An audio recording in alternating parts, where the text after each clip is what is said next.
everybody. Yep. We're back. Deep Blue Sea. Saw a shark flick the other day. And I'm going to call it a flick. It was a fucking flick. It was definitely a flick. It was cheap, though. Yeah. Got it off of Xbox. What was it? $4.99. $4.99. And first of all, let me see. Hello, everybody. Everybody's in the chat room. Let's see who's here. Yeah. Sorry we didn't live stream yesterday, but I was like so fucking tired. And then by the time like 3 p.m. rolled around, I was like, I was like sitting at my desk falling asleep. So and we didn't watch a movie anyway. So Soap's in there. Trevor's in there. Mango's in there. Everybody's in there. Yeah, everybody's here. A lot of main players. Louis Hernandez is here. Hey, Louis, I'm making carnitas right now. Just coming back in from the kitchen. I got a damn pork butt, and I covered that in salt, in oregano, and garlic. All right. No, not garlic. Salt, oregano, and cumin. And then I put that down in a slow crock pot. And then I poured onions and garlic on it and orange juice. About a cup and a half of orange juice. I'm going to crock pot that down for 6 hours. And then once I pull that pork, I'm going to brown it in a cast iron skillet. Give it that crispy edges, soft and crispy. That's what I'm trying to get. Does that sound like a good recipe to you? I don't know, but the orange juice trick, I don't know if you ever heard of it. Anyway, I've heard of that. Yeah. I've also heard of like putting Coca-Cola in there. Coca-Cola, which I think is the same principle. Probably the same idea. Yeah. But that's gonna be 6 hours for that then. 6 hours. Well, we'll eat something else. It's the whole fucking pork butt. I ate a piece of cold pizza like a few hours ago. But that's all I've eaten. I got more stuff in there.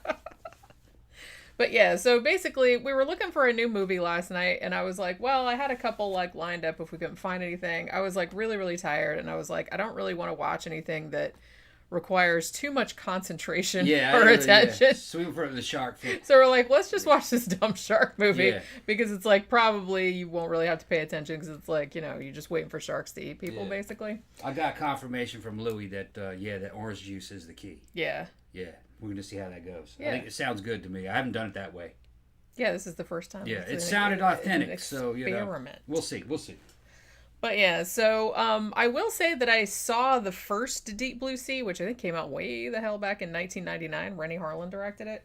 I don't remember a great deal about it, but I remembered it being pretty good. I didn't see the second one. I didn't even know there was a second one because I guess it went like direct to DVD or something like that, and that didn't come out till like 2018.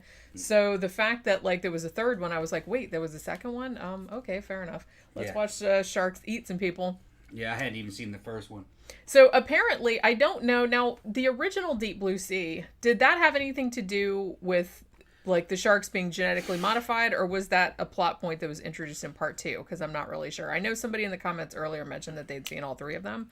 So I don't know. I don't remember if the sharks were genetically modified in the first one, but I guess in the second one they were, and this is like a continuation of that. The like bull sharks that are like super intelligent and genetically modified. So I can't answer it. I didn't see the first or the second one. We just jumped right into. I just jumped right into this one. I'm gonna say the strength of this movie. We were sleepy when we watched this. Yeah. And the strength of this movie is that you can enjoy it and kind of doze off and then snap back out, and you really didn't miss. Wait, anything. Did somebody get eaten? Should we back up? Yeah, you didn't really miss much. I mean, you could follow it, or you didn't care to follow it. You just enjoy it by watching it. This movie's a mixed bag. From everything that I saw, I could just tell you the production values were pretty good, probably for the limited budget that it was on. Yeah, it was kind of like a sci-fi original, but a higher quality. Yeah, like a real high quality sci-fi original. Yeah, that's kind of the vibe it gave me. Sure. It's a lot better than say like an asylum flick, but kind of that same spirit. It's kind of like you're gonna watch a fucking flick. Yeah. But the production values were better. It had a good score. I did like the score. It kind of stood out. Yeah. Strangely. The underwater filmography, like cinematography, was nice as well. Yeah, the acting was okay. It was, oh no. Come here, Poop. No. Stop it. It depended on what actor. He's like, who's talking about fish up here? Yeah, acting was okay. The actors were. What I liked about this is that the actors were all physically fit. So if a dude was whipping somebody's ass, it looked like he could whip somebody's ass. Although I have to say, there's one scene near the end of this. Please stop it. What are you doing, Book? I said, no, you've been banned. if she would now, like, we moved the laptop back so she can't go behind it anymore. She's like, well, fuck, I'm just going to step on it. Yeah, it's different now. It's different. But I will say, like, in line with that, one scene that I thought was very, very funny toward the end, because, like, the ship that comes, I mean, the ship that comes, like, all the dudes on it are, like, ridiculously buff, right? Yeah, yeah. And there's one scene later on where I was just kind of like, yeah, where these, like, two guys are just, like, like beating the crap out of each other, like, and this is near the end when the shit's already hit the fan and the sharks are running around and everything. Yeah. So I was just sitting there thinking, the other characters must be thinking, you know, will you roided up children please stop beating each other's asses for 2 seconds so we can deal with the shark problem, please? Well, it was just like very, very funny to me. Well, they're catering to the audience. This is supposed to be an action flick. Yeah. So you got to have guys that look like they're ready for action. They're not fucking roided to the gills, you know what I mean? They're you know, it's not like it was back in the 80s where it was just fucking ridiculously big. Where everyone looked like a cartoon character. Yeah. You have to understand the evolution of bodybuilding and what the fucking golden era was, you know, back in the 70s and Arnold and fucking, you know, right, you know, fucking, what was happening on the beaches of California. Yeah, the dudes fucking got ridiculously big. You could get Anavar and D-ball real easily, you know? And if you fucking had the right friends, you'd fucking go to the gym, you'd have a good time. You see, to the average person, going to the gym is like something you don't want to do. To those fucking muscle heads back in the golden era, that was like their social event. It was like going to the bar. They stayed there all fucking day. They went when they didn't have to work out. They just watch other guys to work out and help other guys work. It's a scene just like that was their scene. So, yeah, those dudes fucking got ridiculously big. Well, these dudes are not that big. Manga says the ship called the Jason Momoa. Holy shit, that would have been so funny if they did that. I can't remember what the ship was called, but it wasn't that, unfortunately. Yeah. But it was, you know, it was better than an Asylum flick. You know what I mean? But you could say a similar spirit to it. And I'm not talking shit about Asylum. Asylum had some fucking badass flicks that I like. I love Nazis to the Center of the Earth. That's a masterpiece. Well, I mean, they don't make any, like, they're not trying to be something that they're not. They're like, look, we make cheap cash grab knockoffs of popular movies. And they're and we make money doing it. And they're going to be over the fucking top. And if you're a kid, you'll love it. If you're an adult, you'll laugh at it. And you'll still have a good time. That's the fucking concept. And it does kind of work. Yeah. The worst thing you could do with a low budget action flick, is to make it boring. If it's boring, you fucking failed. It's got to be. Just look at Velocipaster. There ain't an inch of boring in that movie. Cheap as fuck. Funny though, man. Fucking master edit. You know. Fucking edit is just the shit. You know. And I wouldn't put it in the same category as Velocipaster. I mean, it's not that good. A Velocipaster, if you ask me, is better because it's a total shit show. You've gone to see that movie because it's a shit show, and it delivers on all shitty fucking just 360-degree shit 24/7 on roids, and you fucking love it with kung fu flicks in it and everything. This isn't like that. This is supposed to be a little bit more serious. Yeah. But it's still in a way, though, I think this movie could have done. I mean, I know the original Deep Blue Sea was kind of serious, and I'm assuming the second was kind of serious. It does have a serious story behind it. That's the problem with it, I think. I think they could have done better if it'd gone a little bit, like, not wacky necessarily, but more fun, more over the top. This one, it's entertaining, but I feel like it got bogged down a little bit too much with like character drama and stuff like that. I'm like, I don't care about these people. I just want the sharks to snack on them. So it's like really the only characters that I actually liked were like the one couple that still lived on this island. Because like the story behind this is that there's this woman who, her name's Emma, I guess, and she's like she's living on this little bitty island called Little Happy, and it's basically it's barely even an island. It's just this tiny little speck of land that still has a few villages on it. Because I guess, like, you know, because sea levels have been rising, so it's been like sinking down. So pretty much everyone has left except for this one couple and this like research team that's there researching the great whites that live around there. And so then, you know, the genetically modified bull sharks, I guess from the second one, they apparently come to feed at this place and start feeding on the great whites, so you can tell how badass they are. And then like a ship full of all the, you know, musclehead dudes follows behind them and saying they're looking for them. And of course they're bad guys and they have like nefarious purpose. Yeah. And also there's character drama between two of the people on the research team are, you know, having a little meet cute and being in love and everything. And then one of the evil dudes that comes on the ship is also Emma's ex-boyfriend, I guess. Yeah. So there's some character drama there. But like I said, I feel like they didn't really need any of that. No. I feel like I was just like, can people just start falling in the water and letting sharks bite them in half? Right. Because that's, I mean, let's be honest. That's what everybody wants. And you do get to see that. You do get to see people's heads and arms bit off. You do get to see people bit in half, and it's awesome. But I just kind of wish they would have done more of that. It would have gone, it's like you said, and I'm going to agree with you. It should have taken a tone. But then again, it probably would have been outside the scope of the original series, and maybe this one has a fan base. Maybe it does. Well, I guess it does because they made two sequels. They made two sequels. So who am I to talk about somebody must be paying to watch these. We paid to watch it. Me personally, the ultimate shark flick, all right, shit show flick was The Meg. Yeah. The Meg was fucking, I loved that movie. It felt like an old 80s fucking movies or an early 90s movie, kind of like Jurassic Park or something. It had that. Well, that was fun. That had a lot more comedy. A lot more fun, you know. This one had like a few like comic like throwaway lines, but really like only one of them made me laugh. I think, and I don't even remember what it is right now.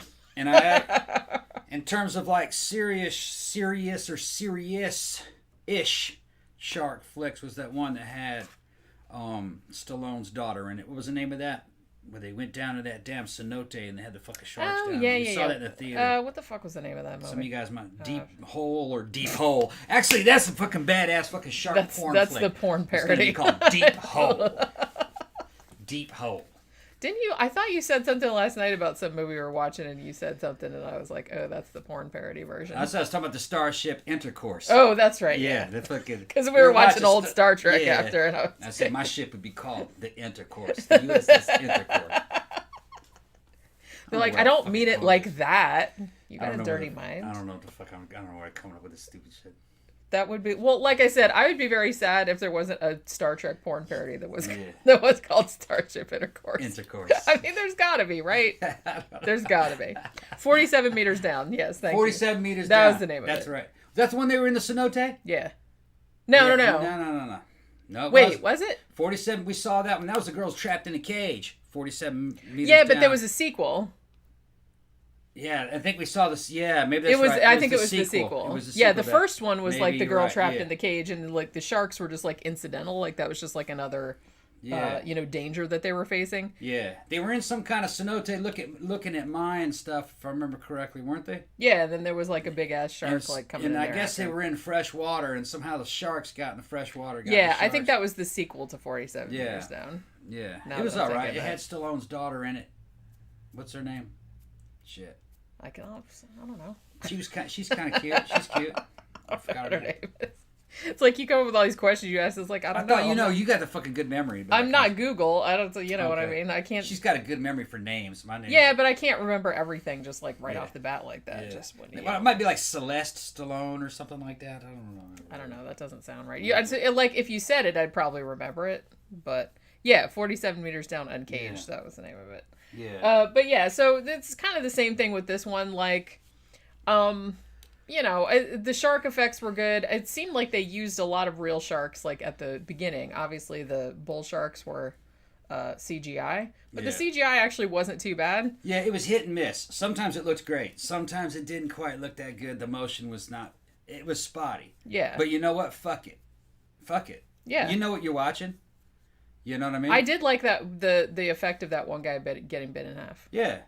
Although I have to say though that I thought the editing. Now keep in mind that I did doze off for a couple minutes, like because I was like really really tired. It's not so much that it was boring or anything, but it's like, and you fell asleep for like a significant period of time. Yeah, I was in and out of it. Because I heard you snoring. But so you were sleeping like through some of it. I probably slept through about 40 minutes of it. I don't think it was 40 minutes, no, but it was 30. Yeah, maybe half an hour, maybe 20 minutes, but it didn't matter. The first part of there was too much story in the. That's what I mean. The first part of it was right because I'm sitting there going, "When's people going to get eaten by sharks?" And kind of like the gimmick of this one is that they're on a man-made floating island that once had 800 people on it. Yeah, well, it used to be an island with a village on it, but but now it's just kind of like this little rickety thing with like a few.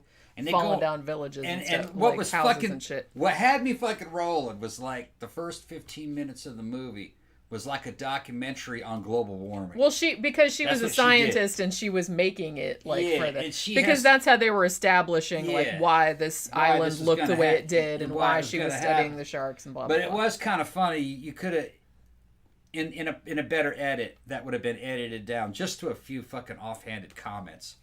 You know what I mean? It sounded like a commercial. They probably got paid to say that. I don't know, but it was just a little bit tedious.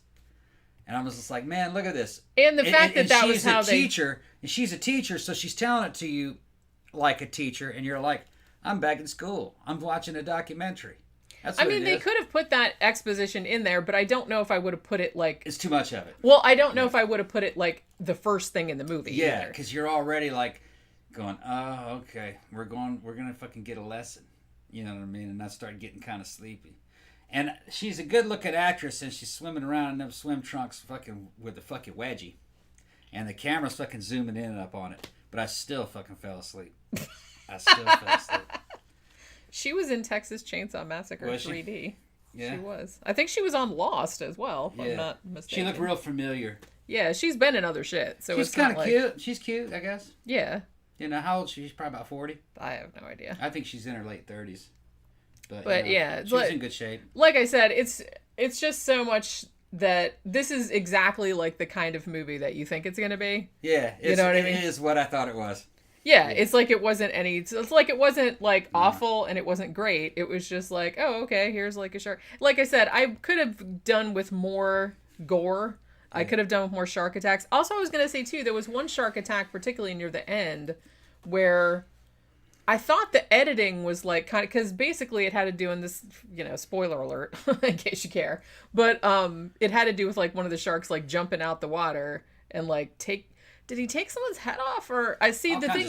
Well, the editing was so weird that it's like I couldn't really tell what happened. Yeah. I was just like, suddenly there was just like this fooshy thing like flying by, and then like there's blood everywhere, and then later they're like dragging the body out and it looked like it didn't have a head on it. Yeah. So I was like, oh, okay, that's what happened. He just like snapped his head off like a Tootsie Pop. But it's like I couldn't tell that that's what was happening like in the moment. You know what I'm saying? So I'm like, what just did he eat him? Is it in his mouth? What's going on? The tone wasn't quite right. I mean, we rented this shit for $4.99.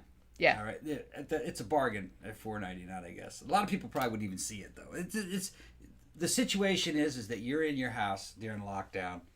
You whip out the fucking Xbox. You click over to the Xbox. You want to see something. You see this fucking shark movie. You have some beer and nachos. Yeah, you go, okay, it's a shark flick. All right. And you see that budget price. And you go, okay. Yeah, right. But you know what? Let's just see the sharks. And that's basically what we did. Yeah. Because there were three that I was like kind of going in between, and like one of them looked really good, but I was like, I don't like that one. Looks like a more psychological horror thriller, and I was like, I like to concentrate on those. Mm-hmm. And I was like so sleepy that I'm like, I don't know if I'm gonna be able to concentrate on it, like hear everyone's dialogue, because I was so tired. Yeah. So it's like I just want something that doesn't like have a lot of like emotional investment in it. And in that way it kind of failed because it was a little wordy. There was a little too much of a complicated story. There was too many scenes with acting and stuff. It would have been better had they dumbed it down. Yeah, that's my criticism. Had they dumbed it down a lot, fucking put a lot of fucking high energy, fun scenes in it, and had it tonally been more like the Meg, I actually would have paid closer attention to it. Yeah. You know, that was the mistake with this movie. But one thing about this movie is it's a demonstration that you can make a pretty good quality movie for not much money. And then you can stream it on Xbox or on the internet and probably make a profit on it over time. But I think you have to have the right edit and you have to have the right tone. It has to be more fun. It has to be something more like Turbo Kid or the Meg. Man, I really liked Turbo Kid. Turbo Kid was awesome. I want Turbo Kid on Blu-ray. Yeah. It's got like, I think it's on Shudder, and it's got like, I think it's got 5-star rating on there. Does it? Everybody loves that shit. Yeah, and that's not a high budget movie, but that's a fucking fun, perfect movie. Well, like I said, if you got a good writer, if you know somebody that knows what they're doing, a good writer and a good editor, I mean, you know. Well, the business model of Hollywood's been using is churn out a bunch of shit, and churn a bunch of it out at once. They'll eat it up. Well, you're now starting to fucking compete with yourself when you start doing that. They need to make less movies per year, I think. They have to be better written, more fun, and lower budget, and so they have to have a high impact. You don't spend a lot of money, it makes a lot of money. Because everybody likes it. Yeah, and I mean, that'll work. I feel like that's kind of the best business model anyway, because you get too much into these like bloated like we spent $350 million to make this movie. Yeah. You're already like crippling yourself, like because you're like, well, this has to make like twice that back, right? You know, and it might, but it might not. The era of those fucking $1 billion blockbusters, fucking, and those big old fucking superhero movies, that's gone. Because the thing is, even if you make a movie, even if you don't spend a lot of money on a movie and it doesn't make that back, it's like you're only out. Yeah, what are you out, like $1 million or something like that? You're not out $350 million. Good example would be Joker. I don't think Joker cost very much to make. That bitch made $1 million. Why? Badass writing. Because it was a good movie. Badass writing and good fucking quality acting. So it made $1 billion. And that's the way they have to be. Like I said, you don't have to have like all. And I'm not like shitting on. I'm not shitting on like special effects or anything like that, because that can be used to good effect too. But just like anything, it's all in service to a good story. You want a good story that people are gonna get involved with. I'm gonna go ahead and shit on special effects. I'm gonna go ahead and shit on them. You ready? I'm gonna shit on them. I don't know if I'm ready. I'm gonna explain why. Should I brace myself? Yourself. Or okay. Brace yourself. I'm gonna shit on them because. The younger generations, even me, we grew up with special effects. I'm now to the point where I don't give a fuck. I'm almost immune to the imagery. Like, I don't care what I see. It's really the story. Well, like I said, and the fun. The special effects should be in service of the story, not the other way around. They shouldn't be the story. Right. And those Marvel movies, it was the other way around. I'd watch it, but it'd be kind of like riding on a roller coaster or a ride at Disneyland. And when the movie was over, I couldn't even tell you what happened. I don't even remember what happened. And then I'm in the car. Remember that? We'd be in the car driving back home, and I was like, yeah, that was a pretty good movie. I had fun. What happened in that? You know what I mean? What actually happened? And there was a lot of visuals in it, but not much spiritually. You know what I mean? There wasn't much. They didn't change your opinions on the world. You didn't really learn anything. It was just empty, kind of soulless and real corporate. That's the way it felt. Yeah. It was like Disney. Yeah. And we live right near Disney World. You go to Disneyland, it's just empty and corporate and sterile, really. Generic as shit. Yeah. And low budget. And that's just kind of where they fell. I will say that I'm interested as to why Deep Blue Sea in particular, why somebody felt the need to make a third one. I mean, like, and it's like, that's not really, I'm not insulting it or anything really, but I'm just saying I think it was interesting that they chose to make a third one in the series, even though, I mean, the market, particularly the low budget market, is pretty, it is a glut of shark movies. And I can see why that is, because sharks are fucking scary, right? But it's like, I mean, what we did Ouija Shark, and I've even if you look on Tubi, like at all the like really, you know, really super cheap like horror movies, there's like a shit ton of like shark movies. Yeah. I guess because of Sharknado, like some people are trying to recapture some of that magic. Maybe. I don't know. It's just kind of like, and I mean the whole reason that those people made Ouija Shark was because, you know, there are so many shark movies and there are so many Ouija board movies that they're like, why don't we combine them? And it wasn't entirely successful, but I could see why they were like, well, if everybody's seeing shark movies and everybody's seeing Ouija board movies, maybe if we make one that combines them, it'll be like a Reese's peanut butter cup. You know what I mean? Yeah. It'll be like two great things that go great together. Yeah. I kind of feel that. Got Louis Hernandez in there who keeps track of all my quotes, is quoting me, and it says, the key to a good flick is mediocre acting. That sounds exactly like some shit I'd say. Yeah, it does. Yeah. Well, the acting can't be... There's a difference between a flick and a film and cinema. Okay, flicks, you kind of want mediocre acting sometimes, depending on the edit and the tone of the movie. Well, depending on the tone of the movie, it's like, if you're going to do, like, for example, and we keep bringing this up, if you're going to do Velocipaster, you want the acting that's, like, over the top bad, but, like, on purpose. Yeah. If you're doing a movie like this, like an asylum movie that's just kind of like a ripoff of, you know, like Atlantic Rim or something, which was like a ripoff of a Pacific Rim, you want acting that's just kind of like not so bad that it's going to stick out, but not so good that it's going to stick out. Now, you want it kind of like in the middle. When it comes to something like Velocipaster, all right, the mediocre acting isn't really on the actors, it's on the director. because you don't want to get a great actor and tell him to pretend that he's a mediocre actor. You, as a director, want to hire a mediocre actor and go, he's perfect for this fucking film. That's what they're doing. That way he goes, I know this dude's going to fuck it up. I'm going to make you, you're going to be the lead. I know this dude's going to fuck it up. So that's on the director. It's the director selecting the best, quote, air quotes, best actors for the fucking roles. You know what I mean? Like, be like, the love interest in a B movie is a girl who can't act. She's got a fucking killer bod. And shit's bouncing. That's, you know what I mean? And he's going to select one that can't act. Because that's what fits the movie. Yeah. Back in the days, they did it just because they had no choice. But when you're making something like Velocipaster, you're doing it on purpose. Yeah. Now the girl, she thinks she can act, but the director knows she can't act.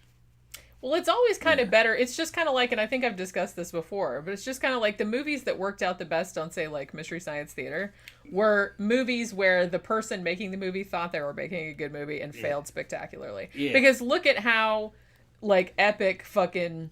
everybody talks about, Tommy Wiseau, like The Room, or talks about Birdemic or something like that, because those people thought that they were making good movies and failed spectacularly, and that adds a whole new layer of comedy onto it, which makes it a lot more enjoyable. I feel like it's much harder to make a bad movie on purpose. It can be done, because like I said, Velocipaster, they were trying to make a bad movie on purpose, and they succeeded. But in a lot of ways, I think... I don't know, it takes a lot of the fun out of it. I think it's much funnier if you're trying to make a good movie and it's just like turns out really awful. Well, we're on a different movie now, okay? But people seem to be enjoying the fact that we're on a different movie. When you have a director who thinks he's making a masterpiece and it's just a piece of shit, okay? Yeah, like The Room. Like Manos, Hands of Fate or something. Okay. It becomes great because it's kind of a thing of ridicule. Yeah. All right. That's what I'm saying. That's one aspect. In a way, it's kind of an insult to the people that made it. You know what I mean? But fuck them. I mean, you're the audience. You can do that. You know what I mean? Fuck them. But when you're talking about something like Velocipaster, the director knows this is a piece of shit, and he's going to lean straight into it being a piece of shit until it comes right around the other side and achieves a form of greatness. Yeah. Which I can understand that too. And if you're working with a small budget and shitty actors, you better do that. The script better be the script and the edit and it just might be the fucking craziest shit you can come up with. Craziest shit, and you're winking at the audience the whole time, going, "Yeah, this is what we're going to show you." That one horror movie that was kind of like that. The one where everybody in it was a fucking. Remember the two vampire girls? Yeah. What was the name of that one? Had the two vampire girls, and then they had the Exorcist. Yeah. And they had the girl from fucking 45, fucking the Italian giallo, the nun with the gun. That wasn't an Italian movie. What was it? Oh yeah, that's right. It was an American movie. It kind of felt like an Italian movie. Yeah. But yeah, like that's a good example of that, where you just say fuck it. You go from shitty and go all the way back around to great. Because like I said, that one was just kind of like, hey, you like vampires? We're gonna have vampires and an exorcist and demons and aliens and cannibals and like what the fuck else was in that movie? Yeah, it was pretty good. But I'm still gonna say Velocipaster takes the cake. Well, like I said, that's like the gold standard. That's the gold standard. The gold standard because they got that exactly right. Exactly right. Yeah, that dude's a genius. I want that bitch on Blu-ray. I do too, Blu-ray actually. Steelbook edition. Steelbook edition Blu-ray. Yeah. But yeah, like I said, it wouldn't have fit in with the rest of the franchise, I guess, like to do Deep Blue Sea 3 that way. Yeah. But it would have been interesting if they had like taken it that direction. Maybe not, because like I said, there's so many like low budget shark movies that it probably would have just got lost in the shuffle. But what are you gonna do? It's like I said, if you're not. We were just tired and we were like, let's just watch the sharks. I just want to see people get bitten in half. I'm scared of sharks, so it's like shark movies, I like them because it's like that's always scary for me. Now, Sophie dug up that her name is Sistine Stallone. Yeah. That's a cool name, actually. It's a cool You'd think I would have remembered that because that's a pretty cool. She's cutie, too. Good genetics.